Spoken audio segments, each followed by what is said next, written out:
Hey guys, welcome back to the channel. Today we have a different kind of engine showcase or model showcase. In this case, this is a Thomas and Friends, Thomas, number one, obviously the engine. Yeah, I'm sure everyone recognizes this engine. It is rather famous, famous kid show back in the, back a long time ago. Yeah, so this is not my model. As you guys know, I actually model Pennsylvania and Santa Fe. But this is my friend's model, and I helped him work on this. So this is a completely 3D printed Scratch-built Thomas. The guy didn't like Bachmann's Thomas, obviously, for pretty straightforward reasons. Bachmann's Thomas is very inaccurate in many proportions and dimensions. It also has a terrible face, and just a lot of things that's wrong with the Bachmann Thomas. And many of the design choices is used to accommodate their mechanism. This thing has a very special mechanism that's not the standard Bachmann US Thomas mechanism. This is a very different mechanism. And yeah, so he scratch built the frame, the boiler, everything like that. There's metal buffers, metal light posts, the brake hose and everything like that.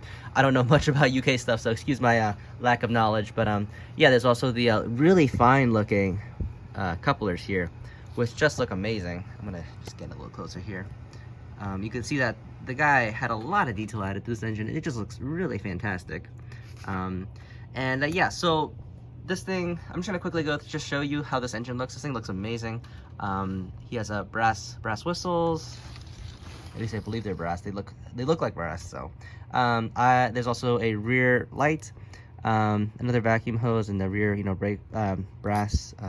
Obviously not sprung buffers, but yeah, this thing just looks really nice. I mean, if you look at the cab, I could take off the cab roof, you can see just the level of detail in this thing is ridiculous. There's a shovel, there's real wood on the bottom. Just looks amazing. This model's amazing. Anyways, so basically he wanted me to help him wire the engine, and also what do you call it, and also, yeah, just basically wire the engine. And I also helped them fix the mechanism a little bit. The contacts were all over the place. A lot of them were just bent out of shape and weren't even touching the wheels, so many of the wheels actually didn't actually pick up power. And also he wanted lights, so he does DC, and as you know, with DC engines, the lights don't turn on unless you turn the engine on. But since he's trying to recreate the model engine, which, oftentimes the engine's staying still, but the lights are still on, so he wanted me to add battery-powered lights.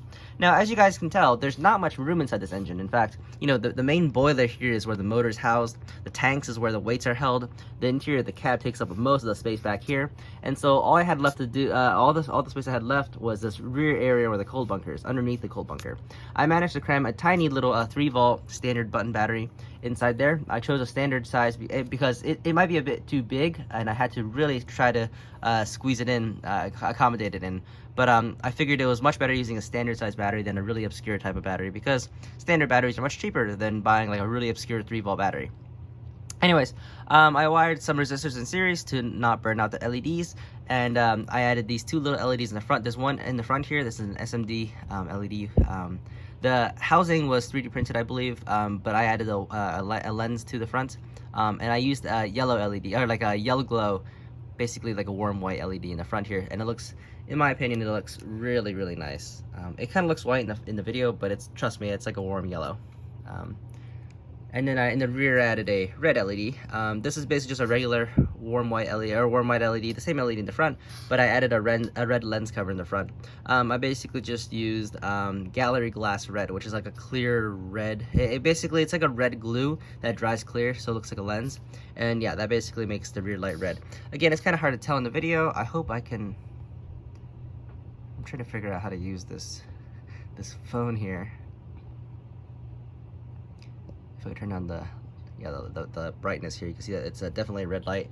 In the front here is a nice little, yellowish light. Anyways, so yeah, that is the engine, and obviously it runs. It is not the best mechanism. It is a really crummy, I'm not gonna lie, a pretty crummy mechanism, which still needs a lot of work. But he said he doesn't really care too much about how the engine runs. He just mostly cares how it looks, and the fact that it runs is really cool. So, anyways. Yeah, I just wanted to show this engine off. It is an amazing engine, and he's actually going to be she's going to be showing it off at the Thomas & Friends exhibit at the Greenberg Train Show in Edison, New Jersey, which is happening this weekend. tomorrow, in fact. And I'll actually be there, so if you guys are interested, please head out over there. And yeah, he made this little custom sign, which I thought was really, really cute. But yeah, so he's going to be showing off his models at the train show in Edison, New Jersey. I hope you guys check it out. He makes some amazing models. He spends hundreds of hours making, his models, and so it's very impressive stuff. But anyways, I hope you guys enjoyed. If you guys are going to the Edison train show tomorrow, which I will be going to myself, I hope to see you guys there. But that's pretty much it from me. I hope you guys enjoyed, and I'll see you guys next time. Bye.